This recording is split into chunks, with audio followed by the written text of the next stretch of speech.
Amin. Amin. Silakan duduk Bapak Ibu, Saudara sekalian. Selamat siang, Shalom. Tema besar kita adalah pelepasan. Sebenarnya lengkapnya pelepasan yang holistik dan alkitabiah. Subtema yang kedua ini adalah keinginan. Bapak Ibu Saudara sekalian, selama ini ada salah kaprah. Kalau orang bicara soal pelepasan biasanya dihubungkan dengan sesuatu yang klinik, sesuatu yang ada hubungan dengan okultisme, kuasa gelap, entah itu guna-guna, entah itu pelet, dan sebangsanya. Padahal pelepasan tidak hanya itu. Justru pelepasan semacam itu pelepasan yang gampang sekali dan porsinya sangat kecil dalam hidup kita. Coba kalau orang kerasukan setan, melepasinya kan gampang. Asal kita hidup kudus, kuasa Tuhan mengalir lewat kita. Keluar setan, keluar pasti. Pasti. Sebab bukan kitanya yang sakti. Kuasa Tuhan mengalir. Ya, makanya tidak boleh ada yang menyombongkan dirinya, aku dekat Tuhan, nggak boleh. Itu sombong rohani itu. Kalau kita dipakai Tuhan, kita harus merendah tetap. Ya, orang yang sombong akhirnya jatuh. Ikatan itu luar biasa loh saudara. Pelepasan itu jangan hanya diartikan melepaskan dari roh jahat. Ketika kita mengusir setan, dalam nama Yesus keluar, maka setan itu keluar dari orang itu. Tapi orang itu masih kesetanan pikirannya. Orang jahatnya masih di situ. Belum sembuh dia. Sembuh dari kerasukan setan. Tapi kerasukan keinginannya sendiri masih hidup. Karena orang yang dirasuk setan kalau disembuhkan lewat pengusiran setan, emangnya dia masuk surga? Belum tentu. Orang yang mengalami mujizat apakah ia pasti selamat? Tidak. Belum. Itu belum apa-apa itu. Bahkan orang yang tidak beriman dikasih kesembuhan ilahi oleh Tuhan. Supaya ketika ia sembuh, ia bertobat. Banyak orang Kristen mencari kesembuhan di gereja, mencari kekayaan di gereja, mencari berkat jasmani di gereja. Makanya tidak lepas. Pelepasannya cuman kalau ke depan, KKR, ditumpangi tangan gebrak, gitu kan. Pendetanya buka jubah, jubahnya diputer-puter. Wos, wabah semua. Memangnya kenapa kalau rebah? Memangnya kau selamat? Hati-hati saudara, hati-hati tipuan iblis itu. Ya, memang kuasa Tuhan memang luar biasa, tetapi jangan berhenti sampai di situ. Itu tipuan iblis itu. Ya, apalagi yang palsu. Ditumpangi tangan, teman saya ditumpangi tangan nggak bisa rebah dia. Dia cerita kok saya nggak bisa rebah ya, saya kayaknya nggak rohani nih gitu. Pikirannya jadi begitu. Ada lagi orang tua yang cerita saya, ini udah tua loh, nggak mungkin bohong. Pak, saya kalau ke KKN nggak mau ah. Kenapa? Pernah suatu hari saya maju ke depan Pak. Didorong. Ya saya nggak mau jatuh loh, didorong. Makin kenceng. Terus kakinya gini terus didorong lagi. Dia pasang kuda-kuda. Dia pasang-pasang kungfu dia. Wah. Terus apa yang terjadi saudara? Dipukul. Dipukul perutnya. Rupanya sudah biasa nipu. Pukul perutnya kan dia otomatis nunduk kan. Jatuh. Habis itu nggak mau lagi ke gereja dia. Coba bayangkan. Luar biasa ya si setan itu ya. Dia bisa pakai sesuatu yang kelihatannya spektakuler. Tapi itu tidak menyelamatkan. Bangsa Israel lihat laut terbelah. Apakah selamat? Binasa mereka. Laut terbelah loh. Dia lihat kiri kanan ada akuarium gitu. Air kan. Binasa dia. Sebagian besar binasa. Hampir satu generasi binasa. Ia sudah lihat tiang awan, tiang api. Mereka sudah lihat roti mana yang turun dari surga. Bukannya bertobat, malah menghina roti mananya. Apa ini hambar rasanya. Itu. Waduh manusia kurang ajar loh sama Tuhan. Dikasih makan roti dari surga. Gak enak ini. Enakan di Mesir katanya. Di Mesir ada bawang putih, bawang merah. Loh ngomongannya isi dapur malah. Ada daging. Aduh, itulah mental budak itu begitu. Yang diutamakan mulutnya, bukan keselamatan. Ya, jadi kalau pelepasan yang model spektakuler gitu, itu bisa saja terjadi. Ya, tapi ada yang palsu juga. Tapi itu nothing. Itu hanya starting point. Kalau seseorang sakit disembuhkan, itu belum selesai. Itu baru titik awal. 6 tahun yang lalu, hampir 7 tahun yang lalu, saya yang lumpuh itu, 3 minggu. Saya tangkingkan dalam nama Yesus, langsung sembuh. Kalau cuman begituan bisa, kesembuhan mendadak bisa, setan diusir bisa keluar. Tapi mindset seseorang gak bisa berubah. Keinginannya banyak, gak bisa berubah itu kalau tidak melalui proses panjang. Kalau tidak dihajar dengan firman yang benar gak berubah manusia. Dihajar ngotot gini aja belum tentu berubah. Para istri telepon nanya saya di WA ke saya. Pak, suamiku itu amin-amin loh Pak. Tapi kok dia gak berubah ya Pak? Aduh, saya pusing juga deh. Tuhan, apa yang membuat manusia tidak berubah? Sebenarnya yang membuat manusia berubah itu siapa? Tuhan berikan anugerahnya kepada kita semua. Yang mati di kayu salib, mujizat diberikan, pengampunan dosa diberikan. Kita sekarang disertai oleh Roh Kudus. Kurang apa lagi? Semuanya kan sudah. Sekarang giliran kita meresponi anugerah Tuhan. Nah, yang konyol adalah ada orang yang berkhotbah, keselamatan bukan karena perbuatan baik, maka nggak usah berbuat baik. Itu konyol banget itu. Orang yang tidak melakukan kehendak Tuhan, pasti binasa dia. Meskipun pendeta. Matius 7 ayat 21 sampai 23. Bukan orang yang panggil Tuhan-Tuhan yang masuk kerajaan surga. Tapi yang melakukan kehendak Bapakku yang di surga. Bukan orang yang membuat KKR, kesembuhan ilahi, mengusir setan demi nama Tuhan. Dan lain sebagainya demi nama Tuhan. Bukan. Tapi yang melakukan kehendak Bapakku yang di surga. Clear. Tanpa perbuatan nyata semuanya itu omong kosong. Semuanya itu hanyalah kegiatan agamawi. Ahli Taurat, orang Farisi itu agamawi. Makanya bentrok sama Tuhan Yesus kan. Karena mereka agama. Bukan kasih dasarnya. Kalau kita ikut Tuhan, mau melepaskan segala sesuatu dasarnya harus kasih. Bukan karena ada maunya. Ya. Jadi yang namanya pelepasan jangan cuma diartikan cuma melepaskan dari pengaruh roh jahat. Cuma melepaskan dari pengaruh pelet gitu. Makanya ya, ada orang yang gak dipelet aja lengket sendiri. Gak bisa dilepaskan. Itu karena dianya yang terikat. Gak usah jauh-jauh deh saudara. Kalau seseorang nyandu kopi, kopinya pahit banget gitu, tapi sehari banyak sekali. Coba berhenti. Coba berhenti, eksperimen. Nanti apa yang terjadi? Apa? Kepalaku sakit Pak. Nah itu artinya terikat. Kalau nggak apa-apa sih, nah, itu nggak terikat tuh.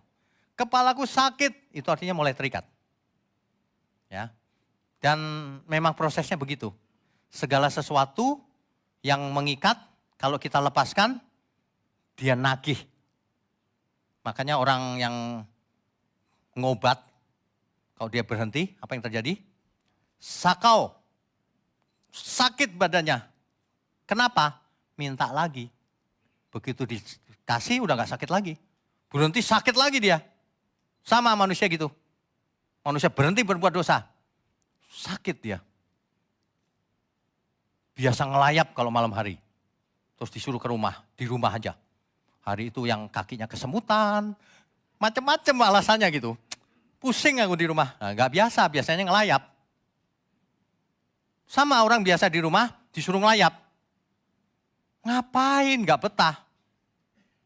Ya, manusia itu berubah itu susah loh. Saya gak bilang minum kopi itu dosa, enggak. Tapi kalau kebanyakan itu mengikat. Ya, itu mengikat loh saudara. Kita gak boleh terikat apapun. Jadi kalau cuma sebentar-sebentar sedikit-sedikit ya oke-oke saja sih. Itu gak masalah sih. Sebenarnya ya, kalau kita terikat pada sesuatu, itu sama dengan ilah. Ilah yang kita sembah. Yang ditinggikan. Itu sebenarnya, kita kurang hormat Tuhan artinya. Kalau kita sampai terikat pada sesuatu, itu sebenarnya kurang hormat sama Tuhan. Makanya kalau kita menyembah Tuhan dengan benar, Tuhan Allah kita itu, maka semua yang lain menjadi tidak berarti. Itu baru penyembahan yang sempurna. Kalau menyembah Tuhan, tapi yang lain juga disembah oleh dia, ya meskipun enggak posisinya menyembah, dinilai sangat tinggi dalam hidupnya, itu mendua hati. Itu yang disebut Alkitab mendua hati. Ada ilah lain di hidupmu itu. Nah makanya kita harus lepas, sesembahan kita cuma satu, Tuhan Allah. Yang dalam bahasa Ibraninya Adonai Elohim. Ya, Adonai Elohim, gak ada yang lain. Itu sebabnya di firman Tuhan, 10 firman Tuhan. Yang pertama itu jelas, jangan ada padamu ilah lain di hadapanku. Jangan kamu punya idola lain. Jangan kamu terikat sama yang lain. Hai kamu orang yang tidak setia. Tidak setia di situ, di teks aslinya bicara, hai kamu pejinah-pejinah. Berjinah bukan berjinah secara fisik. Berjinah itu maksudnya menyembah yang lain juga. Tertarik sama yang lain juga, mendua hati. Ya. Makanya kalau di sini saya tekankan kan kalau kita menyembah Tuhan harus dengan tulus. Kalau muji Tuhan harus tulus, bukan karena suaranya bagus. Ya, harus tulus saja gitu. Adonai Elohim kan. Adonai Elohim. Adonai Echad. Adonai Elohim. Adonai Eloheinu,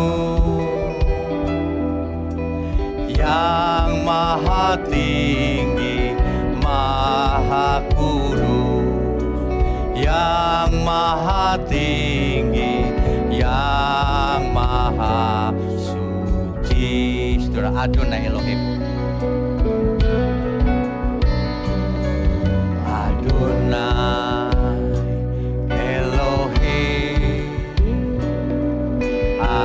Adonai Echad. Adonai Elohim. Adonai Eloheinu, yang maha tinggi, maha kudus, yang maha tinggi, yang maha suci.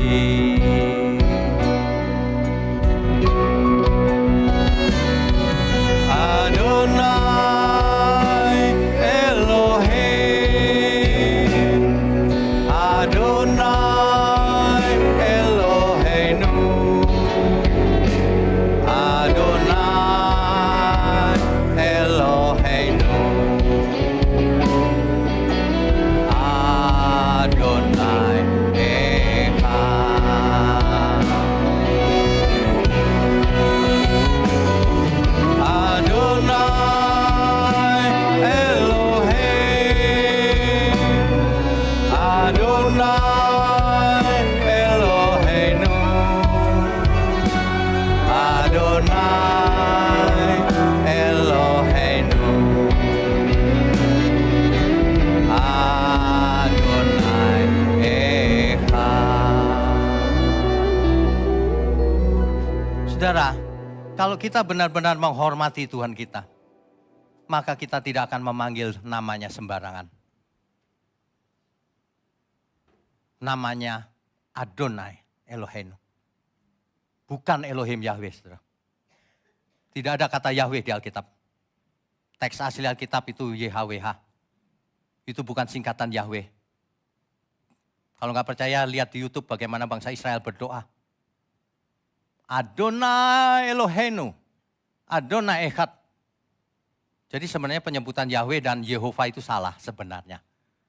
Tapi orang-orang sudah terlanjur menyebut itu, ya sudahlah.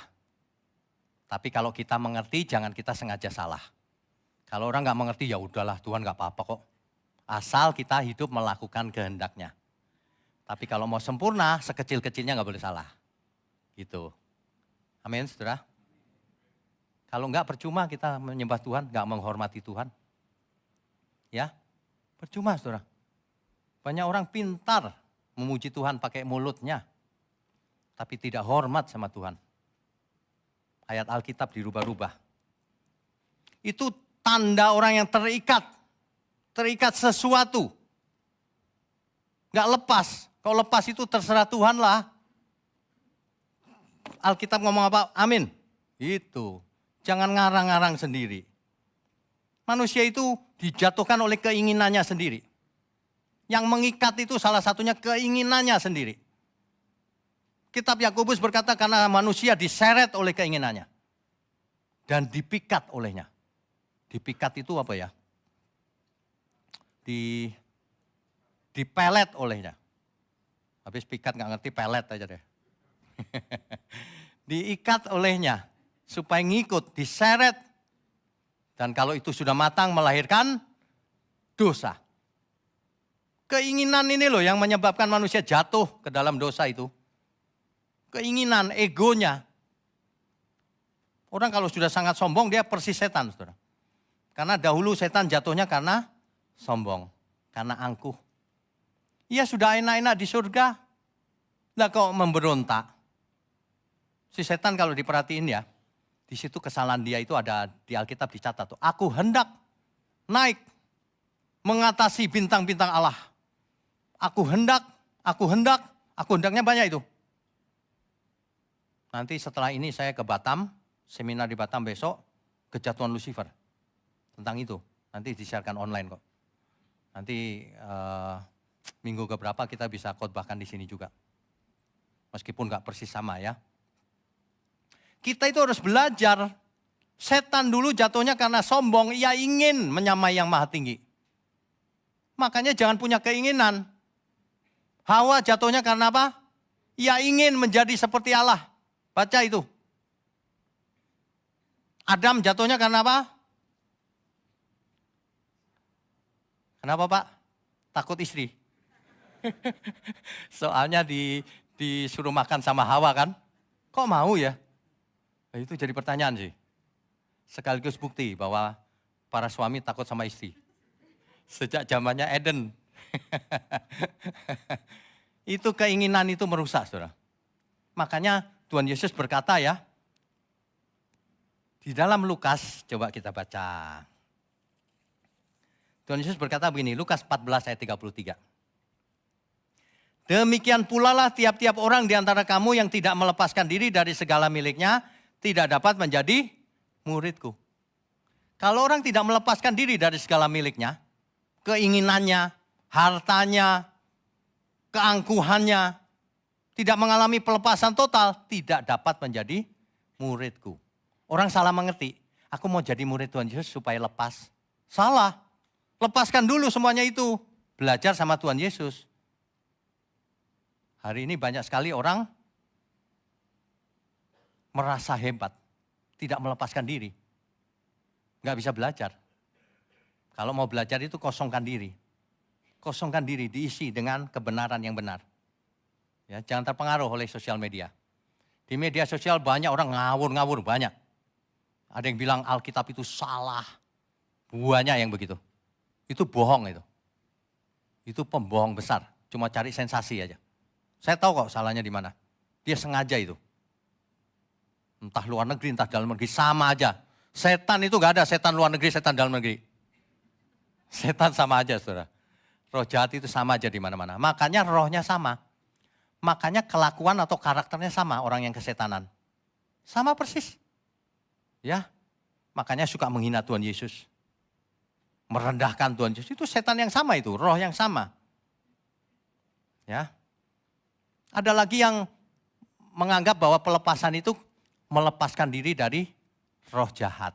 Melepaskan diri dari santet, dari segala pengaruh kegelapan.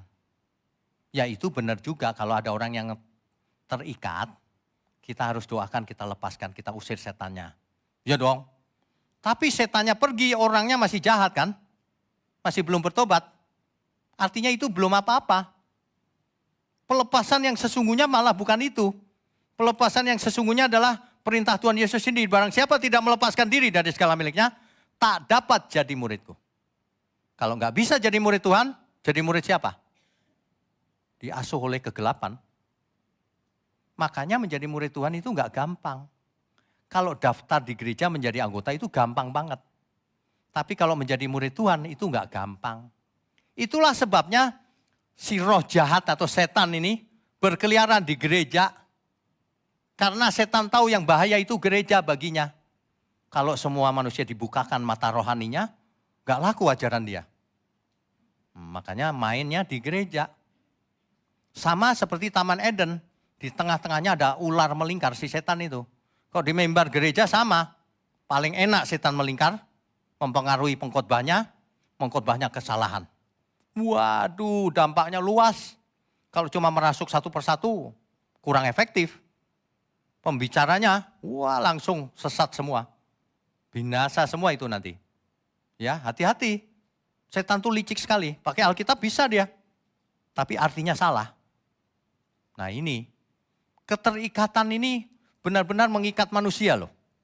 Makanya Tuhan Yesus ketika berhadapan dengan orang-orang Yahudi, hari itu Tuhan berkata begini, jika engkau tetap di dalam firman-Ku, kamu benar-benar adalah murid-Ku. Dan kamu akan mengerti kebenaran. Dan kebenaran akan memerdekakan kamu, melepaskan kamu. Lepas dari apa? Pertanyaannya itu. Lepas dari cara hidup yang salah, pikiran yang sesat, hati yang salah, dan semua hal yang salah. Dari kesesatan gampangnya. Firman itu menguduskan, melepaskan seseorang dari cara hidup yang salah. Dari buahnya kau akan tahu. Dari buahnya, saudara. Jadi kalau seorang teolog berteologi kayaknya pintar gitu ya, dari buahnya kau akan tahu. Benar gak itu memberkati? Menjadikan umat Tuhan benar atau menjadikan umat Tuhan jadi aneh-aneh? Wah itu bahaya loh saudara. Saya bisa mencium baunya setan loh. Berapa waktu yang lalu ini ada setan ini. Hari ini saya mencium yang beda lagi. Yang ini roh jahat nih. Ada roh jahat saudara. Di sekeliling kita. Ada roh jahat. Tapi itu enggak berarti apa-apa. Kalau kita mengerti kebenaran, kalau kita hidup kudus. Orang yang banyak keinginan, itu yang bahaya. Karena setan tahu, si A ini ya, matanya suka melihat yang tidak benar nih, disodori. Si A ini matre nih, disodori sama setan. Jatuh. Kalau kita nggak punya keinginan pribadi yang nggak benar, disodorin apa aja nggak bakalan mau, saudara. Ya, saya pernah cerita nggak itu? Tahun berapa itu ya? Mungkin tahun 99. Tahun 99. Saya disodorin orang, cuma tanda tangan. Karena saya project manager, saya disuruh tanda tangan. Kalau saya tanda tangan, saya dapat rumah, gede. Mewah hari itu, saya lihat. Tapi saya memang beda sama orang-orang. Enggak, buat apa? Padahal itu gede loh rumahnya, enggak mau saya. Kalau saya mau hari itu ya saudara, enggak ada di sini saya. Pasti enggak dipakai Tuhan. Hidup ini pilihan. Pilihan. Enggak apa-apa kok, enggak punya rumah gede, enggak apa-apa. Enggak masalah, tapi dikenal Tuhan. Amin. Jangan buat dosa lagi saudara. Kalau dulu pernah buat dosa, semua orang pernah buat dosa. Tapi jangan lagi mulai sekarang. Kalau enggak ditinggal Tuhan loh. Ya. Orang yang buat dosa itu terikat dia itu. Pasti belum pelepasan. Belum pelepasan yang sebenarnya. Kalau buat dosa itu belum pelepasan yang sebenarnya. Udah pasti itu. Terikat dengan apa? Macam-macam. Macam-macam. Ya. Macam-macam saudara. Makanya yang namanya pelepasan itu tidak bisa instan. Didoain langsung lepas. Udah besoknya jadi orang suci. Gak bisa, kalau roh jahat bisa diusir. Kalau pelepasan yang sesungguhnya gak bisa. Gak usah jauh-jauh deh soal makan. Soal makan. Soal makan penting gak? Mesti pakai ayat kayaknya. 1 Korintus 10 ayat 31.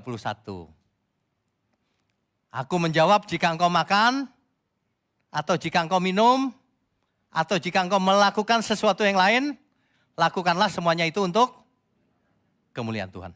Termasuk enggak makan minum? Termasuk. Apa itu makan minum dalam roh Pak kali? Jangan mengada-ada. Itu fisik itu. Termasuk. Artinya orang yang makan enggak karu-karuan itu. Artinya itu menyimpang. Menyimpang dari kehendak Tuhan. Rancangan Tuhan. Maksudnya kalau orang makan ya, kalau cuma sekali-sekali ya nggak apa-apa. Apalagi masih muda ya. Masih muda makannya buffet. Sekenyangnya lagi. Kan kalau buffet itu nggak mau rugi itu biasanya kalau masih muda. Udah kenyang padahal dituarusin aja. Nggak mau rugi pokoknya. Akhirnya muntah-muntah. Waduh, coba kayak saya gini rugi buffet. Makannya nggak banyak soalnya. Nggak boleh terlalu banyak ya meskipun masih muda. Nanti rusak. Nanti masih muda-muda udah diabetes ntar. Aduh, kita itu kalau mau menyembah Tuhan, kalau memang benar-benar kita menghormati Tuhan, dalam segala hal lakukan untuk Tuhan. Itu, banyak orang belum begitu sih. Hormat sama Tuhan itu ya, masa kalah sama orang dunia sih? Orang dunia itu kalau dalam kerajaan ya, sistem kerajaan, kalau menghadap sang kaisar, waduh nunduknya itu sampai bawah loh. Sampai nunduk, sampai bawah. Ya, kita harus hormat sama Tuhan. Ya, makanya pilar pertama GMM, takut akan Tuhan. Takut akan Tuhan itu hormat. Bukan ketakutan gitu, bukan. Hormat. Hormat melakukan kehendaknya. Itu pilar yang pertama itu. Kalau orang sudah tidak takut Tuhan, udah percuma kita ngomong apapun, gak usah diomongin lagi udah. Makanya kalau soal kutuk kemiskinan, kutuk gak punya jodoh, kutuk gak punya rumah itu gak ada itu. Itu gak ada kutuk-kutuk semacam itu. Segala kutuk sudah dipatahkan Tuhan Yesus di kayu salib. Katakan amin. Gak ada lagi itu. Jangan ngarang-ngarang. Apalagi yang ngajarin gini. Cara mengalahkan kutuk dengan membayar persepuluhan katanya. Capek deh kamu nipu orang itu. Supaya jemaat ngasih duit. Di matanya duit melulu. Makanya gak suka lihat khotbah saya orang-orang itu. Ini menurunkan omset saya nih. Omset lagi. Ya enggak aja ya. Biarin aja. Saya gak peduli kok, gak diundang juga apa-apa. Yang penting saya jangan ditolak Tuhan gitu aja. Ingat ya saudara, ikatan itu jangan-jangan kita masih terikat loh. Tuhan Yesus ketika ketemu dengan ahli Taurat, orang Farisi, orang-orang Yahudi, dia berkata gini tadi itu, kebenaran akan memerdekakan kamu. Lalu mereka gak ngerti, emangnya kami budak? Kami kan orang merdeka, kami anak Abraham. Tuhan berkata gini, sesungguhnya kamu budak, budak dosa. Ikatan dosa, diikat oleh dosa. Makanya hidupnya dalam dosa terus, itu namanya ikatan. Makanya yang namanya gereja itu artinya keluar. Itu gereja artinya. Eklesia itu artinya keluar. Keluar dari ikatan dosa. Jangan terikat di situ. Keluarlah kau. Kuduslah kamu sebab aku kudus. Artinya itu. Ya. Jadi kalau kita bicara pelepasan itu sebenarnya luas topiknya.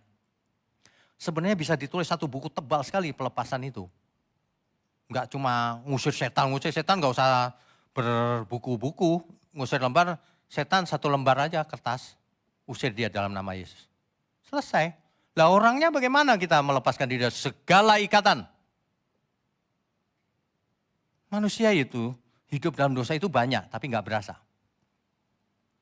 Dosa itu berasal dari kata dalam bahasa Yunaninya hamartia di Perjanjian Baru. Dalam bahasa Ibrani di Perjanjian Lama dipakai kata khata. Artinya apa? Artinya melenceng. Jadi harusnya begini, dia melenceng. Nah itu dosa tuh. Artinya apa? Gagal mencapai tujuan. Makanya Roma pasal 3, di situ dikatakan karena semua orang telah berbuat dosa. Roma 3 ayat 23. Sebab semua orang telah berbuat dosa dan telah kehilangan kemuliaan Allah. Ini tidak tepat terjemahannya. Bukan kehilangan. Kalau kehilangan udah gak punya kemuliaan sama sekali dong. Bukan. Itu banyak yang ngajar begitu tuh, kehilangan. Makanya doktrinnya manusia tidak punya kehendak bebas. Itu salah itu. Manusia sesungguhnya hustereo, kemuliaan Allah. Hustereo itu artinya tidak mencapai, melenceng. Artinya itu dosa. Atau kekurangan kemuliaan Allah. Lack of. Kalau kita mau mencapai itu nggak nyampe. Karena dosa. Terpisah dari Allah karena dosa. Itu sebenarnya dosa itu. Jadi semua yang tidak sesuai dengan tujuan Tuhan menciptakan kita, itu namanya hamartia. Makanya kalau kita tahu penyakit kulit tertentu ya, ada yang namanya hamartia penyakitnya. Kenapa? Karena kulit itu harusnya begini, tapi itu enggak, keluarnya kayak sisik ular. Ada loh yang kayak gitu, kayak pohon. Waduh, kenapa nih? Dalam bahasa teknis mungkin autoimun atau macam-macam lah ya. Tapi intinya itu hamartia. Tidak sesuai yang seharusnya. Manusia kalau hamartia itu seperti komputer yang error. Harusnya enggak gitu, tapi kok dia begitu ya. Harusnya kalau makin kaya itu makin enggak pelit. Kok kau makin pelit ya, itu hamartia itu. Orang yang enggak kaya aja enggak pelit, kau makin kaya makin pelit. Itu hamartia itu. Kalau untuk diri sendiri boros, untuk orang lain pelit. Nah itu hamartia. Ya, banyak hamartia sebenarnya.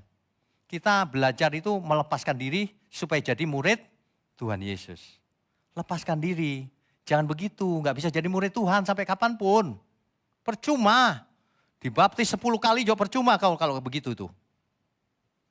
10 kali, tiap kali baptis 5 menit. Malah nggak sembuh, mati ya sudah. Enggak lah, maksud saya itu ya. Manusia berubah itu paling sulit memang. Itu topik khusus tuh, kenapa manusia nggak mau berubah. Mengeraskan hati, keinginannya itu loh. Sudah punya istri cantik, masih noleh kiri kanan, coba. Hamartia nggak itu? Nanti istri-istri sampai rumah, jangan hamartia ya Pak. Udah pakai bahasa Yunani lagi. Hati-hati Pak, hamartia. Jangan, nggak bener tuh. Udah punya istri baik-baik. Lihat yang lain. Ada ibu-ibu yang cerita sama saya. Dia makan sendirian di rumah besarnya. Mejanya panjang, makanannya lengkap. Dia nggak doyan makan tapi. Loh kenapa Bu? Undang-undang kita aja kalau banyak makanan. Nanti anak-anak STT saya bawa semua, jangan khawatir sebentar habis. Mantap kan masih muda. Iya saya sedih. Kenapa? Gak tahu suamiku kemana. Aduh. Suaminya gak taunya jalan-jalan di mall. Sama siapa Bu? Udah tahu rupanya. Sama kuntilanak. Aduh kasihan ya. Manusia itu ya. Itu kalau saudara bisa bayangin gak suaminya? Happy gak dia? Jalan sama kuntilanak. Happy kan? Dia seneng banget. Dia gak tahu bahwa setan hinggap di dirinya terus. Dia nggak tahu dia setiap saat dia bisa mati masuk neraka. Manusia itu nggak tahu kenapa ya. Di mulut maunya selamat.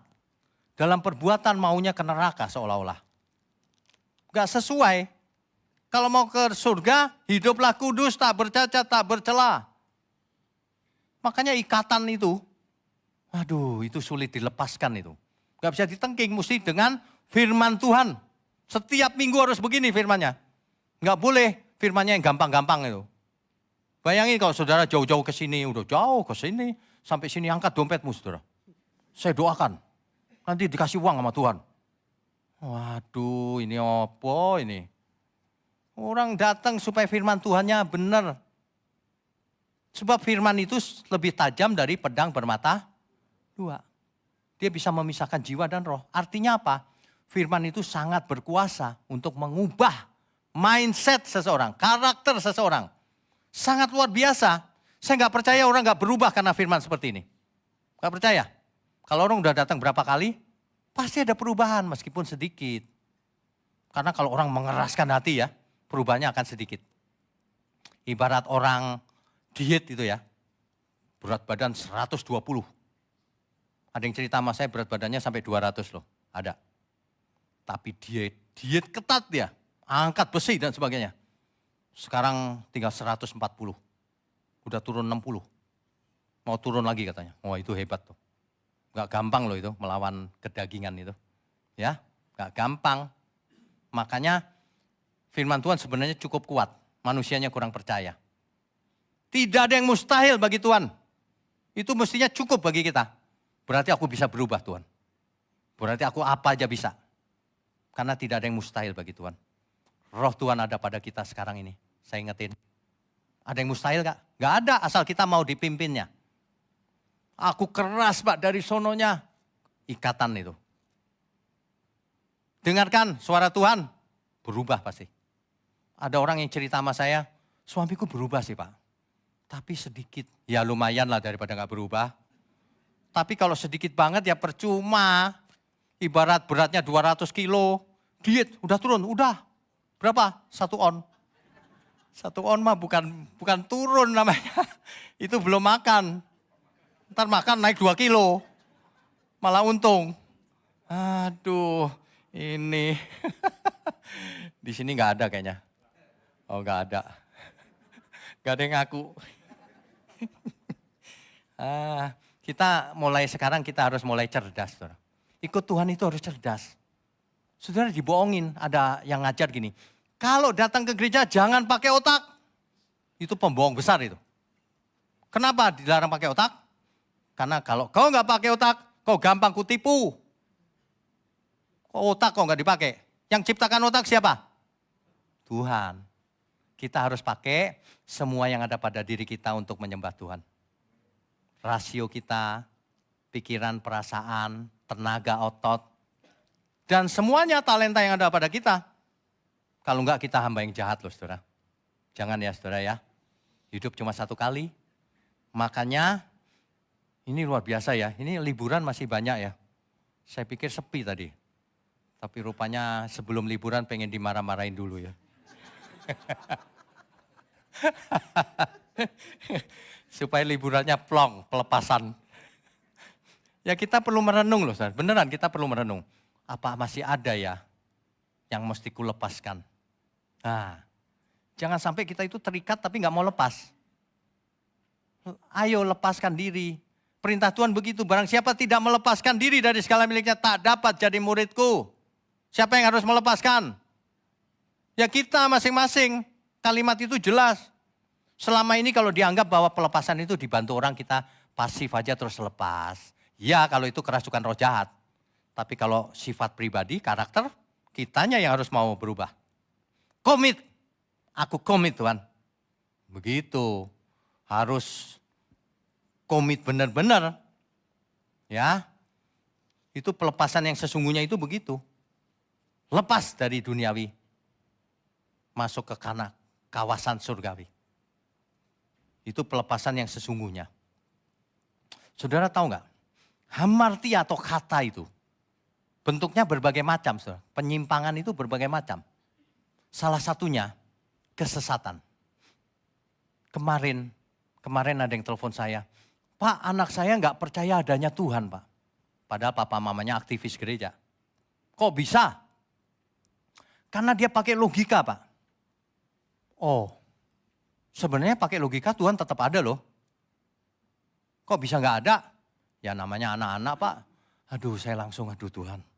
Ini kalau generasi berikutnya gini gimana ini? Waduh, tadi pagi jam 3 kalau nggak salah, jam 3 pagi kalau nggak salah. Saya dikasih hikmat sama Tuhan. Seolah-olah Tuhan bicara sama saya loh. Padahal saya nggak tidur, setengah tidur. Seolah-olah ada pertanyaan. Is it real? Nyata? Aku nyata Tuhan. Tuhan itu nyata. Tanya gitu loh sama saya. Saya jawab saudara. Of course Tuhan, tentu real. Kok bisa real? Ditanya terus. Aduh Tuhan. Karena aku merasakannya. Jadi beda dengan jawaban saya biasanya. Karena faktanya itu, tapi ini pakai perasaan. Karena aku merasakan kau ada. I feel your presence Lord. Tadi pagi itu. Saya diem gitu dalam hati, dialog itu. Aduh Tuhan, aku merasakannya. Tapi terus, tanya jawabnya terus loh. Kalau kau merasakannya berarti subjektif dong, nggak objektif. Iya memang Tuhan, memang subjektif. Karena aku merasakannya. Lalu kenapa orang lain nggak merasakannya? Aduh, orang lain nggak merasakannya ya salah dia lah kenapa nggak berasa. Saudara tahu nggak kenapa ada orang yang nggak merasakan Tuhan? Saya dikasih hikmat tadi pagi itu benar tuh. Padahal di samping saya, istri saya tidur lagi liatin saya gitu, saya diem aja padahal lagi dialog. Nah, karena kalau saudara lihat film, di film itu ada orang berkemah, ada api unggunnya. Saudara merasakan apinya enggak? Ya enggak, saudara tahu ada api unggun tapi saudara enggak berasa. Saudara enggak merasakan, kenapa saudara enggak merasakan? Saudara cuma jadi penonton. Coba saudara jadi pemainnya. Saudara merasa hangatnya itu. Jangan jadi penonton. Kok dengar khotbah, bagus nih khotbahnya nih. Ini bagus nih. Penonton. Kalau memang bagus lakukan. Bagikan ke banyak orang. Kasihan banyak orang. Sudah lama ke gereja, makin hari makin takut ke gereja. Karena ditagih terus per sebulan gak bisa bayar dia. Karena diajarin kesesatan. Yesus bukan Tuhan, macam-macam. Dunia ini kacau loh, tidak sedang baik-baik saja.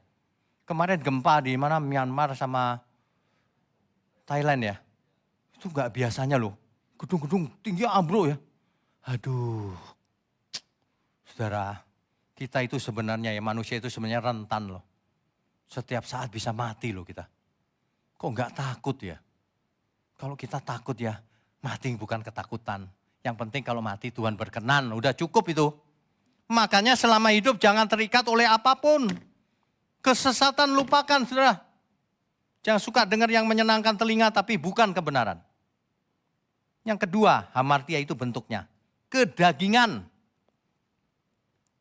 Ada orang yang memuakan sembarangan kedagingan itu. Ada orang yang mengumbar seksnya itu kedagingan itu saudara. Itu kedagingan. Makan, minum, seks itu kedagingan. Hamartia yang lain lagi adalah sakit jiwa. Kejiwaan. Apa itu? Keinginan mata. Apa yang dia lihat dia ingini. Keinginan mata, keangkuhan, kesombongan. Kesombongan itu hamartia itu. Manusia itu apa sih yang disombongin? Kok berani sombong? Hamartia itu, meleset. Meleset saudara. Ini berlaku, ini ajaran ini bagus bagi para orang tua. Apalagi kalau masih punya baby. Nanti anak itu lihat orang tuanya loh. Kalau orang tuanya sombong, anak itu sombong. Pasti. Makanya yang masih punya anak baby cepetan berubah. Jangan hamartia, nanti anakmu hamartia juga ikutin orang tuanya. Orang tua harus jadi teladan. Ada amin gak nih? Ya. Yang ketiga keserakahan. Sudah punya banyak, masih pengen terus, kurang terus. Serakah itu namanya. Kalau bisnis mau membesar terus, wajar namanya juga bisnis. Tapi yang namanya serakah itu beda loh. Makin banyak, makin pelit. Makin gak adil sama orang lain. Wah itu serakah banget tuh. Kalau bisnis sukses makin besar, bagus. Pakai untuk Tuhan. Pakai untuk bikin ini, bikin itu, untuk memberkati banyak orang. Bagus itu. Bagus. Tapi kalau serakah itu gak bagus. Itu hamartia yang serakah itu. Jangan sampai kita serakah loh. Alkitab itu memberi ilustrasi tentang orang kaya dan Lazarus. Kita lagi buat animasinya, sebentar lagi kita launch. Animasi itu meskipun simpel pakai artificial intelligence bikinnya. Tapi hikmatnya dari Alkitab kan. Orang kaya itu sudah kaya, Lazarus gak punya apa-apa aja gak dikasih makan. Serakah banget dia. Pelit sekali berarti. Pantas kalau dia masuk alam maut. Ya. Makanya Tuhan Yesus berkata alangkah sulitnya orang kaya masuk kerajaan surga. Biasanya di mana hartanya berada, di situ hatinya berada. Tapi jangan salah. Orang miskin juga belum tentu gampang masuk surga. Miskin tapi jahat banyak juga saudara. Banyak. Iri gitu kalau lihat orang tua. Nah, kalau lihat orang kaya. Itu gak bakalan ke surga juga. Hati-hati ya. Karena ke surga bukan soal miskin, bukan soal kaya. Biar miskin, biar kaya kalau dia cinta Tuhan. Ke surga sama-sama. Ada amin? Kita beri kemuliaan untuk Tuhan.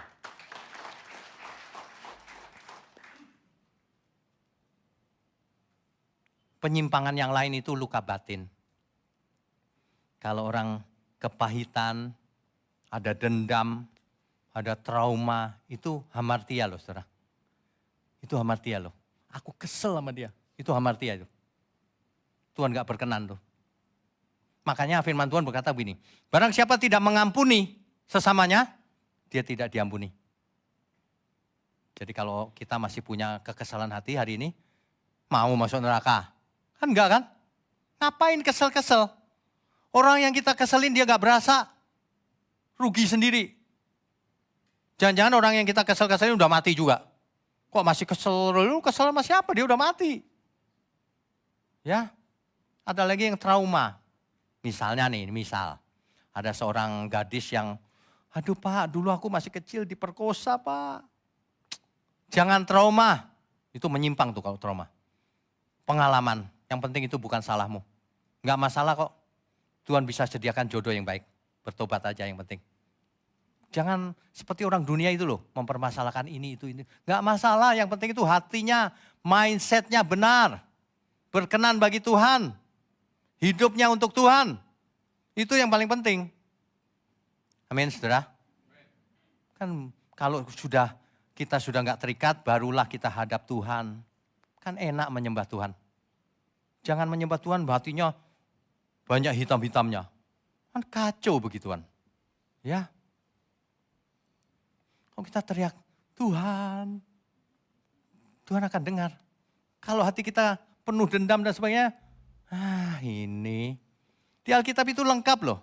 Kalau kamu masih belum selesai persoalanmu dengan seorang, kamu balik sana jangan hadap aku dulu. Beresin dulu hatimu. Nah, hari ini banyak orang berani hadap Tuhan, tapi nggak sopan hatinya. Jangan saudara. Pelepasan yang sesungguhnya bukan hanya roh jahat, itu mah kecil. Pelepasan yang sesungguhnya justru berhala yang ada dalam diri kita sendiri. Yaitu ego, mau menang sendiri, egois, pelit sama orang lain, boros untuk diri sendiri. Apalagi ya, pokoknya tentang diri sendiri, mau menang sendiri, gak peduli sesamanya, gak peduli pekerjaan Tuhan. Waduh, gak peduli orang tua. Waduh, itu ikatannya udah kenceng itu. Itu ikatannya kenceng. Meskipun dia tidak dirasuk setan, tapi dia gak bakalan selamat. Karena hidup kita ini, coba kita pikir baik-baik, Tuhan Yesus mati di kayu salib, apa tujuannya? Supaya kita tidak hidup untuk diri sendiri, tapi hidup untuk Dia. Itu maksudnya. Jadi kalau masih hidup untuk diri sendiri, percuma Tuhan Yesus mati di kayu salib. Kau enggak terima pengampunan. Karena tujuan Tuhan mati di kayu salib, supaya kita berubah. Supaya kita lepas dari segala ikatan. Itulah ikatan, itulah pelepasan yang sebenarnya. Itu pelepasan secara total. Sehingga ketika kita dihina orang, enggak kesel, sudah lepas egonya. Ditipu orang juga enggak kesel. Cuma kita belajar dia enggak bisa dipercaya. Lain kali jangan dikasih proyek, jangan dikasih tugas. Tapi kita udah enggak kesel juga. Udah lepas segala sesuatunya. Kalau egonya masih hidup, waduh, gawat saudara. Gawat itu. Awas kau ya. Waduh, kalau orang udah bisa ngancam orang lain itu ikatan itu bahaya itu. Mari kita lepaskan semua ikatan. Barulah kita jadi murid Tuhan Yesus. Amin saudara. Kita beri kemuliaan untuk Tuhan.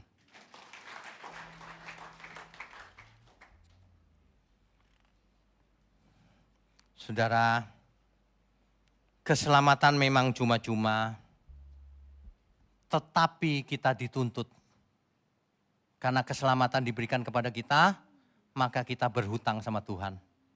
Nah ini jarang orang ngomong begitu, karena orang ngomongnya keselamatan itu cuma-cuma. Lah kalau keselamatan cuma-cuma ya kita nggak usah belajar Alkitab, nggak usah ke gereja juga. Diem aja di rumah tidur, makan tidur. Cuma-cuma kan? Salah itu ajaran itu. Keselamatan itu menuntut respon. Kisah Rasul 3 ayat 19. Oleh karena itu sadarlah dan bertobatlah supaya dosamu dihapuskan. Kamu gak bertobat gak dihapus sama Tuhan dosanya. Bertobat apa? Cerita panjang lagi, berubah. Kan begitu. Enggak cuma-cuma saudara. Galatia 2 ayat 20 coba kita baca. Galatia pasal 2 ayat 20. Saya bacakan ya. Namun aku hidup, tetapi bukan lagi aku sendiri yang hidup, melainkan Kristus yang hidup di dalam aku. Mestinya kita hidup ini seperti Kristus yang hidup di dalam kita, bukan kita lagi. Nah kalau itu artinya udah sembuh, udah terjadi pelepasan. Kalau belum, masih ada ikatan. Ya. 2 Korintus 5 ayat 15. Dicatat ya saudara, ini ayat-ayat sangat penting. Dan Kristus telah mati untuk semua orang, supaya mereka yang hidup tidak lagi hidup untuk dirinya sendiri. Clear ya? Jadi saya nggak ngarang-ngarang, saya nggak pernah ngarang saudara. Ya. Tetapi untuk dia yang telah mati dan telah dibangkitkan untuk mereka. Kan begitu. Nah prosesnya sangat sulit. Dulu waktu saya masih kecil, umur 3 tahun, saya dibawa mama saya ke gereja. Jadi saya Kristen sudah sejak umur 3 tahun. Kebetulan gerejanya sebelah rumah saya. Jadi setiap hari saya ke gereja. Kalau orang lain seminggu sekali, saya tiap hari saya ke gereja. Kenapa? Karena di gereja ada orgel. Dulu namanya orgel ya. Seperti keyboard, gak ada listriknya. Pakai kayak naik sepeda gitu. Saya main-main itu aja gitu di gereja. Tiap hari. Demen main itu. Padahal gak bisa pinter juga. Asal-asal aja gitu. Nah itu. Jadi kalau Kristen sejak kecil. Cuman ya pengertiannya dulu salah saya. Dulu saya pikir kita sudah Kristen sudah selamat. Keselamatan itu cuma-cuma. Salah ngajarnya saudara. Setelah sekarang makanya saya ngarang lagu ini kan. Karena ayat ini. Karena ayat ini saudara. Kita itu sesungguhnya kita orang berhutang. Itu saudara. Ya, kita semua orang berhutang. Jangan sampai kita menutup mata nggak bayar hutang. Amin, saudara. Dulu ku tak mengerti kasih-Mu Tuhan.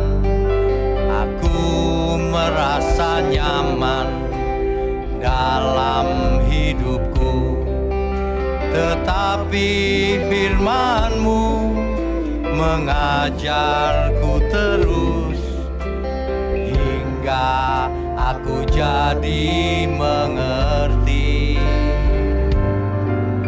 Dulu salah mengerti anugerah Tuhan.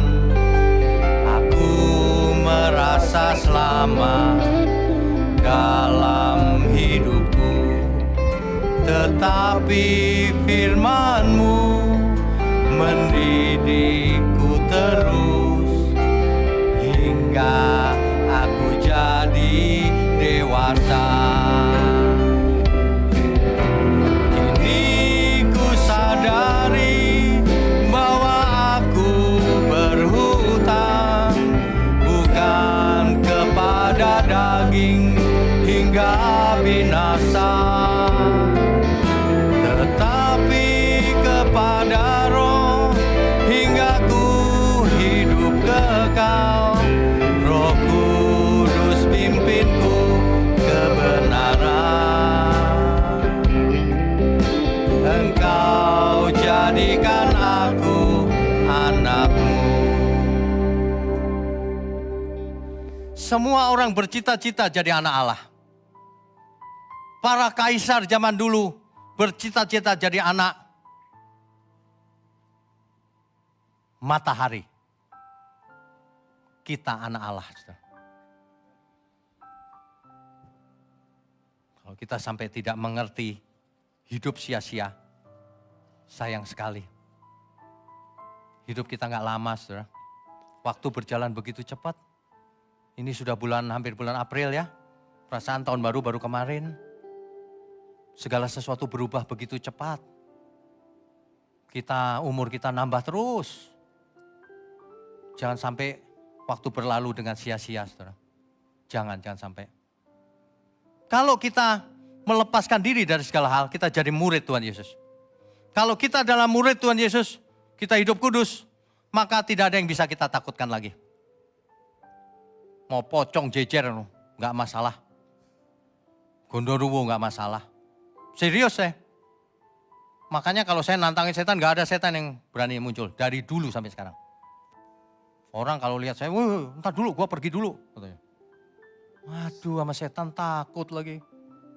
Takut, amin-amin. Ya. Aduh, jangan takut saudara, sama apapun. Buktikan kuasa Tuhan kalau nggak percaya. Yang paling kita takutkan itu kalau diri kita ini nggak berubah. Merasa benar padahal belum benar. Kacau nih. Persembahan katanya 10% salah. Persembahkan seluruh hidup kita. Lepaskan semua. Lepas. Mengerti kebenaran, persembahkan untuk Tuhan. Cirinya 2, orang yang sudah lepas secara total. 1 Petrus 2 ayat 24. Ini dibaca lagi. Ini sering banget nih dibaca ayat ini. Tapi kali ini kita lihat sebenarnya pelepasan itu ini juga. 1 Petrus 2 ayat 24. Ia sendiri telah memikul dosa kita di dalam tubuhnya di kayu salib. Tuhan Yesus maksudnya ya. Supaya kita, apa supaya kitanya? Yang telah mati terhadap dosa, hidup untuk kebenaran, oleh bilur-bilurnya kamu telah sembuh, lepas dari segala ikatan. Cirinya apa? Kalau mati terhadap dosa, udah gak bisa buat dosa lagi. Yang kedua, hidupnya untuk kebenaran. Itu artinya kita sudah lepas. Kalau hidupnya masih dalam dosa, masih terikat dosa, belum terjadi pelepasan. Kalau hidupnya enggak untuk kebenaran, masih terikat dengan ketidakmengertian. Kalau orang mengerti, hidupnya dipersembahkan untuk Tuhan dalam kebenaran. 2 ini ciri orang yang sudah lepas total. Sembuh. Di ayat 25-nya dijelaskan, sebab dahulu kamu sesat, lepas dari kesesatan, ikatan kesesatan. Itu sebenarnya. Orang kalau lepas dari kesesatan ya, tidak hanya tidak berbuat dosa, bahkan ia tahu semua yang ada pada dirinya milik Tuhan. Bahkan sekalipun dagingku dan hatiku habis lenyap Tuhan, enggak masalah, engkau tetap gunung batuku. Ada amin? Saudara ya, makanya saya sering mendorong semua aktivis saya untuk ngarang lagu juga. Yang terutama yang pemain musik harusnya pintar ngarang lagu harusnya. Buatlah lagu-lagu yang liriknya itu benar-benar kebenaran. Jangan cuma menghibur. Ya, supaya kita melalui pujian juga masuk impartasinya. Rohnya itu masuk. Jangan cuma beragama garing, gak punya roh Tuhan. Ngertinya cuma teologi, pinter, tapi gak punya roh Tuhan. Waduh, gak jadi berkat hidupnya. Ya, mestinya kalau kita kalau udah lepas itu lari ke depan. Belajar sama Tuhan Yesus, ngerti semua. Seperti pemazmur, masa zaman dulu pemazmur aja sudah bagus banget. Seperti rusa rindukan air kan dulu. Kan gitu. Ya, jangan sampai kita sekarang masih berkutat sama ikatan yang ya, sama setan takut, ya, sama uang masih hijau matanya kalau lihat uang, ya, ikatan begituan, ikatan hijau-hijau itu. Ya, mestinya kita sudah lepas, kita sudah seperti pemazmur minimal, ya. Mestinya kita gini saudara. Seperti rusa rindukan air, demikianlah jiwaku Tuhan. Dalam tangan-Mu ku serahkan hidupku sampai selama-lamanya.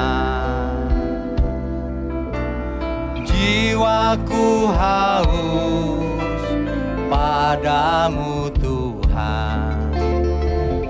Bilakah ku datang padamu,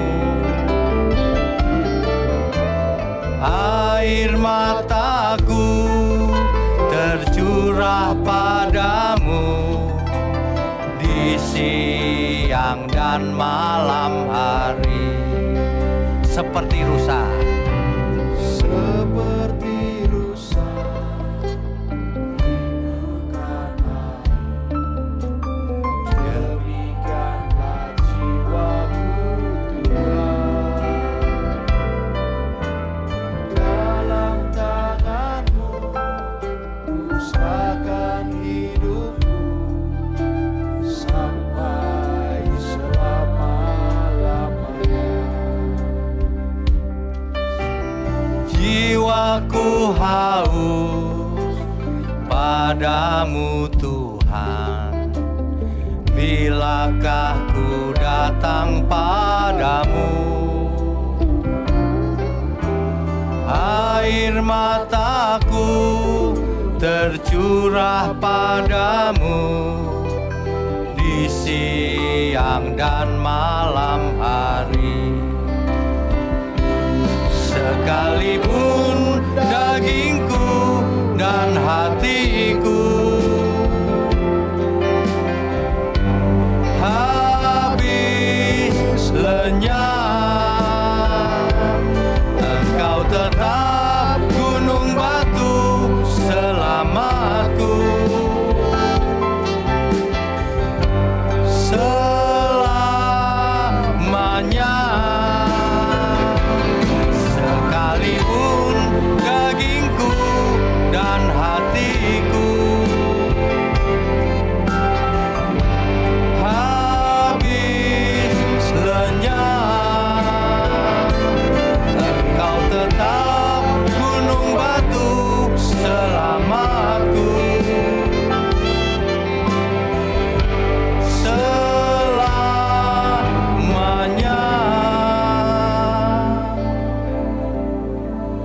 Saudara, kalau kita nggak melepaskan diri dari segala milik kita, yang rugi kita sendiri. Karena tidak bakalan menjadi murid Tuhan Yesus. Paling mengerti teorinya, prakteknya nggak bakalan bisa. Pasti yang rugi kita sendiri. Kenapa seseorang hidupnya tidak mengalami damai sejahteranya Tuhan? Karena masih banyak ikatan dalam dirinya. Percuma kau kaya, percuma kau jadi pejabat, percuma kau jadi raja dunia ini, kalau engkau tidak melepaskan diri dari segala milikmu. Belum terjadi pelepasan. Percuma semuanya itu. Makanya Alkitab mencatat dengan sangat jelas. Apa gunanya engkau memperoleh seluruh dunia ini, kalau engkau merugikan dirimu sendiri. Membinasakan dirimu sendiri. Makanya orang yang jadi anak Allah itu luar biasa. Digambarkan bahwa hidupnya berubah. Ada yang 100 kali. Ada yang 60 kali, ada yang 30 kali. Berubahnya bukan cuma 2 kali. 100 kali. Orang akan heran lihat perubahan. Kok dia bisa gini ya? Dulu perasaan dia nakal loh zaman dulu itu. Keajaiban firman Tuhan. Keajaiban kuasa Tuhan. Keajaiban roh Tuhan yang ada dalam diri kita. Dan kemauan kita untuk meresponi anugerah Tuhan. Amin saudara. Lepaskan dirimu dari segala ikatan. Mari kita lepaskan saudara. Sehingga kita hanya terikat sama Tuhan saja. Dalam satu keluarga besar. Gereja mula-mula. Saya percaya gereja ini gereja milik Tuhan. Amin saudara. Amin. Beri kemuliaan untuk Tuhan. Oh ya Bapak Ibu, di bulan Juni ada retreat ya. Yang daftar sudah banyak, gak tahu sisa berapa ya tempatnya. Yang belum ikut dan ada waktu daftar. Ya. Yang satu keluarga mau satu kamar, ada. Di samping situ ada, di dekat-dekat situ ada tempat yang lumayan bersih lah. Tapi yang rame-rame ada juga. Gak apa-apa lah rame-rame. Ini retreat bukan mau pesiar. Kadang-kadang retreat itu lucu juga ya. Udah retreat rohani lagi ngomongnya. Tapi marah-marah. Kamarnya, waduh ini retreat kok marah-marah ya. Kalau mau bagus ya pergi sendiri sana cari hotel yang mewah. Kita justru cari yang sederhana itu supaya nggak mahal harganya. Berapa sih? 900 atau berapa itu? 2 malam 3 hari loh. Mana ada coba segitu. Kita memang cari yang murah. Dan kita menanggung banyak orang. Jadi kalau ada yang mau daftar menanggung 1-2 orang boleh. Di sini ada banyak mahasiswa, anak STT dan sebagainya. Ada STT aja 22. Masa mereka suruh bayar ya nggak bisa lah ya. Gereja yang tanggung. Nah Bapak Ibu yang mau nanggung boleh ya ikutan. Gitu aja sih. Jadi belajarlah saudara. Firman Tuhan di kita itu banyak. Dari pagi hari kita antar dengan doa pagi. Ya kan? Setelah itu potongan-potongan khotbah. Ada yang namanya tas, tanya Alkitab saja. Ada yang potongan khotbah. Ada renungan pagi hari tertulis. Bahkan untuk anak-anak sebenarnya ada. Kids Devotion. Renungan anak-anak. Bagus banget bikinnya kita. Ada kurikulumnya yang kita desain sendiri. Malam hari diantar sebelum tidur, renungan malam. Pengen lagu rohani ada, GMM music cover. Tuh, kurang apa lagi? Udah cukup kan? Tinggal kemauan diri kita yuk, lepaskan segala milik kita. Fokus ke Tuhan. Karakter akan berubah total. Dan tentu saja berkat Tuhan juga mengalir. Amin ya. Mari saya undang semua untuk bangkit berdiri. Sekalipun dagingku dan hatiku habis lenyap, Engkau tetap gunung batu selamatku. Selamanya,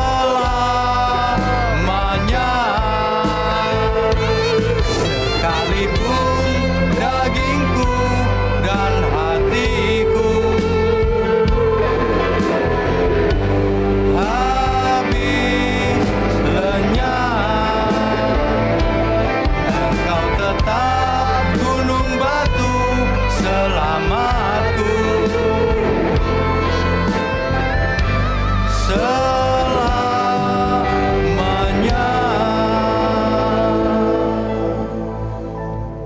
Bapa di surga, kami mengucap syukur untuk gerejamu di tempat ini.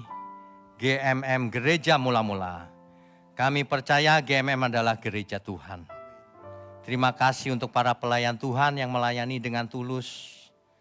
Kami mengucap syukur untuk para jemaat, baik yang hadir maupun yang secara online.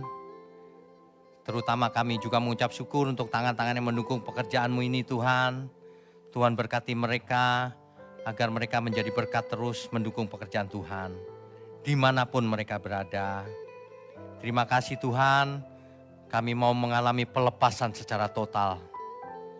Kami tidak mau menjadi murid dari dunia ini. Kami mau jadi murid Tuhan Yesus. Sampai selama-lamanya. Terima kasih Bapa, layakkan tangan kami semua untuk menerima berkat-Mu. Mari saudara angkat tanganmu tinggi-tinggi. Kami sambut segala berkat, baik berkat jasmani maupun berkat rohani. Sehat dan umur panjang untuk kemuliaan Tuhan. Hikmat marifat, roh yang lemah lembut, kepekaan akan kehendak Tuhan turun atas kita semua. Hanya di dalam nama Tuhan Yesus Kristus, Tuhan dan Juru Selamat kami yang hidup. Haleluya. Semua yang percaya katakan amin.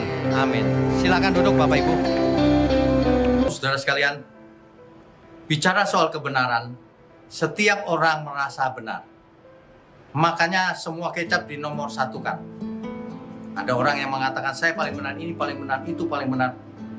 Mana sebenarnya yang paling benar? Oleh sebab itu hadiri seminar 7 natur kebenaran dan aplikasinya. Seminar ini wajib dihadiri oleh para teolog, apologet, pengkhotbah, bahkan oleh para jemaat sendiri. Agar kita bisa membedakan manakah yang benar, manakah yang salah. Inilah alat uji kebenaran yang sangat objektif dan alkitabiah.